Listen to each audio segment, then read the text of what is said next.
Bom dia, pessoal, nono ano, tudo bem?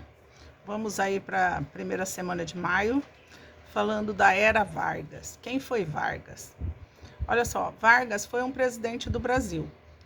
Ele foi ditador e não foi ditador. De tanto tempo que ele ficou no poder, ele foi de tudo. Então, ele teve dois períodos como presidente. Ele teve um período de 15 anos no poder, ininterrupto, sem eleição ao Senado, através de golpes, que foi de 1930 a 1945, tá? Os avós, os bisavós de vocês que tiverem assim, alguma consciência política, que estiverem por aí, vão saber falar de Vargas, tá? Porque ele voltou em 51 a 54, aí já com eleições, tá? Então, deixa eu falar para vocês. A primeira era Vargas, a de 30 a 45, foi dividida em três partes, tá? A primeira parte foi chamada de governo provisório, a segunda foi chamada de constitucional e a terceira foi chamada de Estado Novo, tá? Então, vamos lá explicar direitinho como é que isso acontece.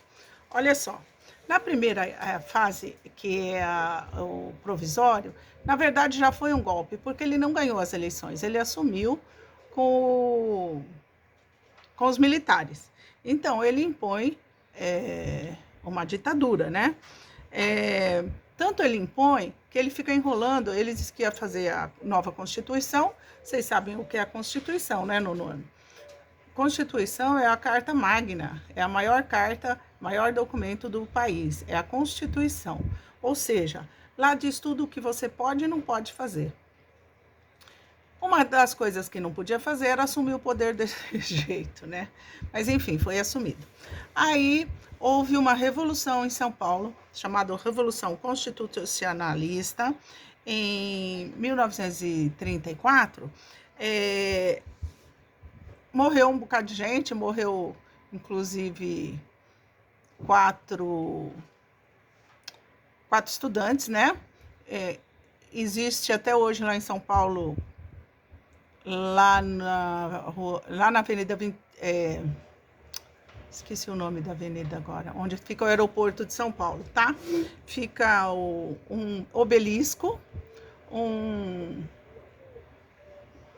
monumento, né? Muito alto assim, e embaixo fica um mausoléu lá, mausoléu onde enterra as pessoas. Esses 4 meninos estão enterrados lá. E foi chamado também Movimento MMDC, Miragaia. Tem o nome dos meninos ali, é a inicial do nome dos meninos ali. Então foi um movimento bem forte, que aí ele foi obrigado a fazer a Constituição. Aí ele fez a Constituição em 34. Ele reuniu a assembleia dele lá e fez. Tá. No segundo momento lá, na segunda fase, teve um movimento chamado Intentona Comunista, que teve, inclusive, o rapaz tem até filme, né, que ele chega aqui no Mato Grosso com uma cavalaria para mudar as coisas, que ele é contra esse governo, a favor do comunismo e tal. Todas essas coisas para um país não são boas. O bom mesmo é uma democracia mais justa, não como a nossa que a gente tem vivido hoje. Nós vivemos numa democracia, mas quem manda não é o povo, né? A gente tem percebido o povo que é outras coisas bem diferentes dos políticos. Nada é como o povo precisa, né? Não, nem como o povo merece, é como o povo precisa, né? Tá. E por fim, ele dá outro golpe, né? Ele vai se organizando e dá um golpe, que é no último momento em 1937, e ele fica até 45 já aí no poder. Essa fase termina com o fim da Segunda Guerra Mundial. Coincidentemente, ele se torna um ditador influenciado pelas ideias de Hitler e Mussolini, aquelas ideias terríveis da guerra, que vocês já ouviram falar se não ouviram falar de Mussolini, de Hitler com certeza, né? Exterminou judeus, homossexuais, deficientes, tudo que não era puro e bonito ele mandava exterminar mesmo. Mas enfim, aí Getúlio Vargas teve essa fase aí. Eu recomendo para vocês assistirem Olga. Olga é um filme muito legal mesmo. dessa fase aí, que se torna uma ditadura mesmo. Ele instala até um estado de sítio, ou seja, o que é estado de sítio? Ninguém pode ficar para a rua, ninguém pode se reunir mais 3, 4 pessoas, que você já é preso, detido, né? Porque você está lutando contra o país, se manifestando contra ele. A ditadura é cruel. Vocês deveriam assistir Olga. É um bonito filme, muito legal, tá? Esses 15 anos de poder dele foram terríveis mesmo, né? Esses últimos foram muito maus. Na verdade, a nível de país, ele implanta muita coisa. É no governo dele que se implanta a Companhia Siderúrgica Nacional, a Vale do Rio Doce. Quer dizer, ele tinha muita noção das riquezas no nosso país, porque o nosso país é muito rico de minérios, de tudo que você precisa para industrializar. Mas até hoje a gente capenga, porque a gente retira tudo isso e manda para fora do país, né? A gente exporta.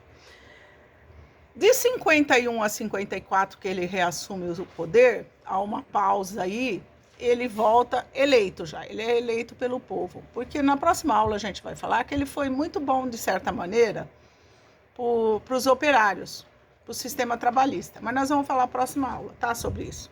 Então ele é reeleito, mas como ele já tinha feito tantas atrocidades na vida dele, tantas coisas ruins, ele não suporta a pressão, principalmente de um jornalista chamado Carlos Lacerda, da época, e ele se suicida. Então o governo dele acaba em 54 com o suicídio dele, tá? Dizem que ele se matou. Provavelmente ele tenha se matado mesmo. Então, essa é a Era Vargas. Ela tem 3 períodos iniciais, depois tem mais um onde ele é eleito mesmo. Nesse período inicial, então, você tem 3 fases. A do governo provisório, onde ele é obrigado, no fim, a fazer a Constituição. Depois você tem a fase do governo constitucional, que é onde tem a intentona, né? E você tem o Estado Novo, que é a ditadura mesmo, imposta definitivamente, assumidamente, com influências da Europa na Segunda Guerra Mundial, dos nazistas, dos fascistas, né? Esse povo cruel e abençoado. Ok? Espero que vocês tenham entendido. A apostila vai ajudar muito vocês e os vídeos também, tá? Beijo, qualquer dúvida eu estou à disposição.